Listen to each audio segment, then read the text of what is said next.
Manqurt və xain ikisi bir anlamda deyil, mənəvilə fərq edir. Xain bir dənə rəzl insana deyir ki, öz mənafe şəxsinə görə öz millətin, özgə millətə satır. İndi məqam caygah olsun, pul olsun, şuğul olsun, həylə.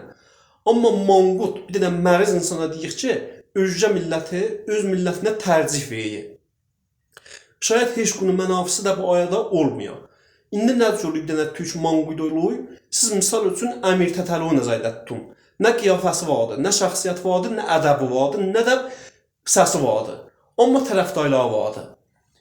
İnsanların bir növ ixtilal rəvanələri var, mazoxizm adında.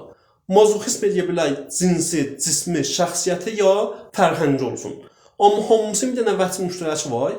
Bunlar xas şəxsin ya xas qruhun tərəfindən təhqir olanlar bilələrine xoş gəlir. Bir növ irzai ruhiyyə yetişirlər. Əmir Tətəliyinin tərəfdarları mazoxizmi şəxsiyyəti idilər. Əmir Tətəliyi də öyrəşmişdi. Bunları nəzəcə qəşəng təhqir eləsin. Ona görə bunu döyübəni yığışdılar. Manqurtlar mazoxizmi fərhəngidirlər. Yəni bunların fərhəngilər Farsın tərəfindən təhqir olanlar bilələrine xoş gəlir. İrzai ruhiyyə yetişirlər. İndi nə əvamil, nə dəlail bahs olur, bir dənə insan manqurt olsun, mazoxizm olsun, qeydi uşaqlıq dövrəsinə.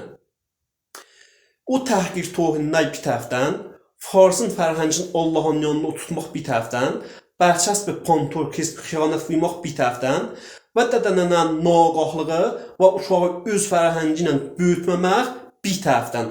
Bahs olur, bunlar böyüyəndən sonra ixtilal rəvanələri olsun, mazoxizm olsunlar, manqurt olsunlar.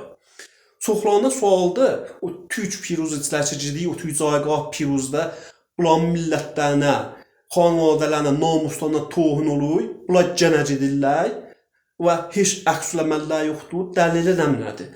Dəlili budur ki, bunlara o tohinlər xoş gəlir. Bunlar əslən futbola getmirlər o tohinlər eşitməyə gedirlər. Ta əzlahazır ruhu irzi olsunlar.